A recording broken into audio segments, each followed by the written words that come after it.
Yes, his damage sucks. Yes, a lot of the community did not go for this fusion because of fatigue or because of saving per Leo.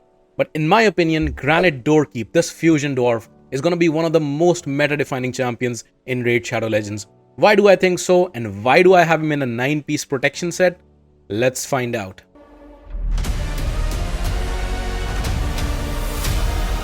Hey guys, SMZ here, we're back playing Raid Shadow Legends. And yes, Granyt Doorkeep is gonna be an insane champion, and it's definitely not because of his damage. His damage, if it was there, he would be one of the best champions out there. But regardless of the damage, he brings something that's very unique. Please stick with me till the end. I'll showcase some maths, some graphs, in which I'll try to convince you that this champion is gonna be one of the best investments that you can make. It doesn't matter if you are an early game account or an end game account. Especially for end game accounts, this is gonna unlock things, especially in Hydra and later on Chimera, that no other champion can. There will be other champions added to the game which have this ability, but as of right now, there are very few champions who have the Shatter Buff.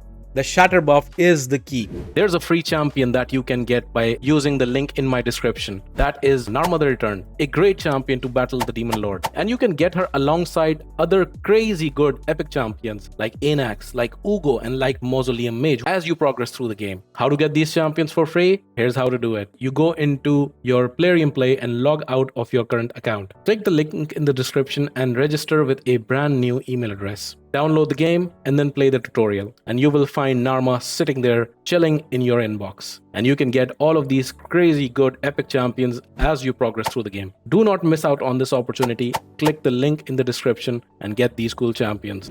So what this champion does is, and the thing is that he doesn't even have a bad kit. If you just for a second ignore that he doesn't hit hard, he doesn't have a bad kit.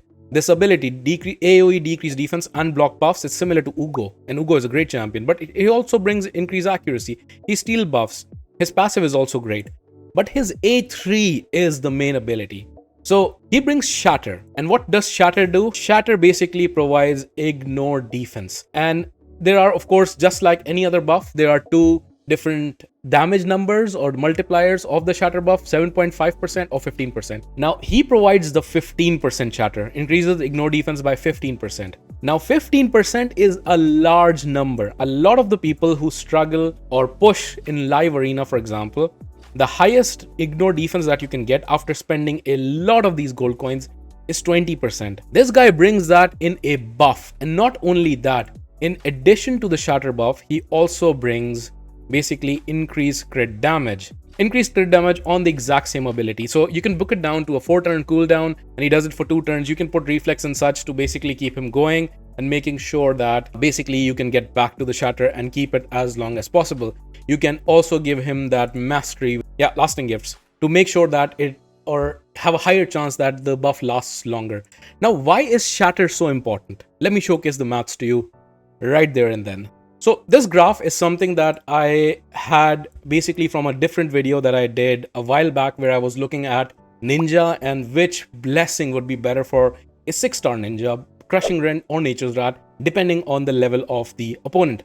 So I was looking at Hydra, and in Hydra, the defense numbers range massively. So if I look at hellhades.com, and if I look at the Rage Stages tool, Hydra, any rotation, if I look at the Nightmare difficulty, if you look at the defense numbers, 6,000, 3,900, 11,000, 3,500, and the two other heads around 5,000.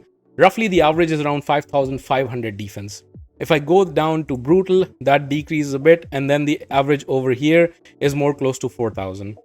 So what I found out as an analysis of that video is, if you have a skill like Ninja's A1, which does not, the skill does not in itself have ignore defense, what that means is, if the enemy defense is lower than, this was roughly 2,200, then Nature's Wrath is going to be doing more damage because the ignore defense effect is lower. But anything above that defense, Crushing Rend is going to be winning. What that means is, if you're running higher difficulties like Nightmare, for example, it's always a better idea to run Crushing Rend if you cannot achieve the ignore defense elsewhere. If you can, then of course Nature's Wrath is going to be winning. This changes with another skill. A3 of Ninja has an ignore defense 50% built into his kit. What that means is that the defense at which this switch happens changes significantly to around 4,000 defense, because now Nature's Wrath is just better because of the inbuilt 50% defense, right? We're going to look from here, and we're going to look at some of the graphs to showcase that ignore defense number. Idea is always to try to ignore as close to 100% of the defense, and after that, things like Nature's Wrath, things like Scroll of the Unseen, and all of the bonus damage that comes on top. So we want to get the ignore defense from somewhere. So if I look at the very start, so just the total defense. If you're running nothing but Helm Smasher, no other ignore defense, you're not running Merciless or Lethal or anything like that. This is what you start off with. The 100% defense, and then you have a Helm Smasher proc. Helm Smasher has a 25% chance. Let me showcase the exact wording of Helm Smasher. So 50% chance of ignoring 25% defense, right? So half of the times you're going to be ignoring 25% defense. So when the Helm Smasher does proc, you ignore 25% defense and 75% is left. If it doesn't proc, then you are not ignoring any defense.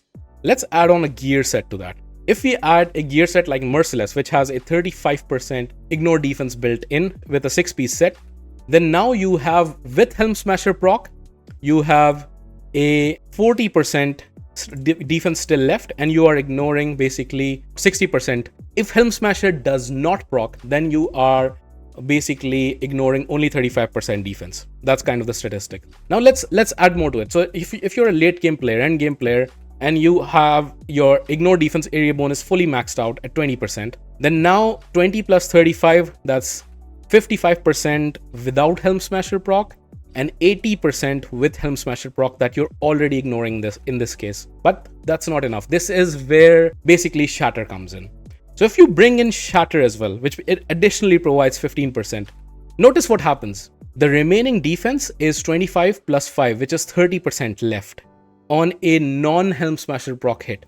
If you do proc Helm Smasher, the only defense that's left is 5%, which is crazy. This is the gap that Shatter is basically bridging.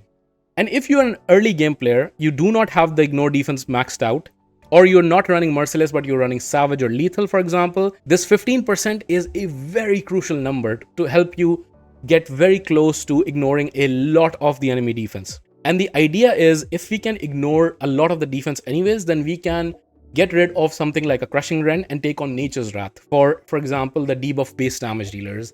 That is kind of the idea. So with Shatter, the remaining defense is only 30%.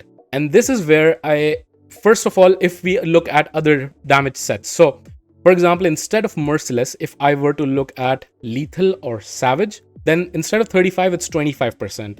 So now the window is a bit higher. On a normal non-Helm Smasher proc hit, you are going to be dealing with 40% left defense. Other 60% is going to be ignored with Shatter. And with a Helm Smasher proc, you're still going to be left with 15% defense, even with Shatter on. So Lethal or Savage is not going to be getting you to the max damage. But if you do want to go crazy, what's better than just Merciless? That's right, Merciless and Cruel. Cruel set also ignores 5% defense. So you're going to get a total of 40%. Now with the area bonus with Shatter included, this is crazy. What's happening here is there's no defense left on a Helm Smasher proc. If Helm Smasher does not proc, which is going to be 50% of the time, then you're left with only 25% defense, right? So here, I want to go back 1 second to this slide, which is with Merciless, just Merciless, forget the Cruel part. So maybe you're running 9-piece Merciless, for example, there you get 35%. So here, again, we are left with 25 plus 5, so 30% defense on a non-Helm Smasher proc. You know what fits in very nicely over here? Let me show you. So on the Nightmare difficulty, see what the level of the Hydra is. It's all 310. And why is the level important? It's because of this very nice blessing right here. Let me see who has it. Marius has it. Crushing Rend 6-star. Each hit ignores a percentage of the target's defense, 1% for every 10 levels. So for level 310, it will ignore 31% defense, right? You see what the gap is here? How much defense is left? 25 plus 5, that's 30%. So you know what happens when you bring in Crushing Rend? That's right, 0% remaining defense. You know what that means? That means you can get rid of Helm Smasher. You don't need Helm Smasher anymore if you have Shatter. You can get, for example, the other mastery that gives you this one right here. You can either get War Master or you can get Flawless Execution for even more crit damage. You don't need Helm Smasher anymore. Or alternatively, what you could do is you can ignore Crushing Rend, and what you can do is, again, going back here, There's only 30% left, and with Helm Smasher proc, only 5%, right?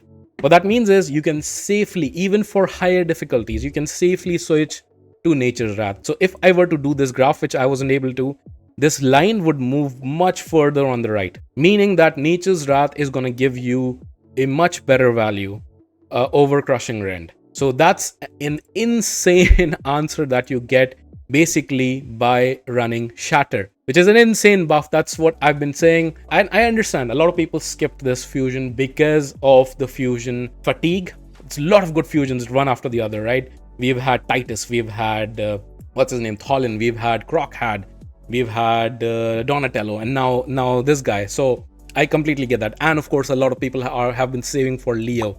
But if you did get him, I think he's gonna be very, very insane in this particular build. And then finally, the very last thing that I want to mention is the question that I raised at the very start, which is the 9-piece protection set. So again, he's not doing damage, right? So you can build some crit rate and such into him to do some damage, but the 9-piece protection, given that he brings 2 buffs here and then 1 buff here, 3 different buffs, 9-piece protection gives you that bonus. Allies deal 5% more damage for each buff placed by the wearer, and he can protect your Shatter Buff, so it's not getting away, which is crazy. So he's just gonna be an amazing support champion. Don't treat him like a damage dealer. That's all I ask. I hope you enjoyed this video. If you did, let me know in the comments if I should do this analysis for some certain other champion or for certain other combinations.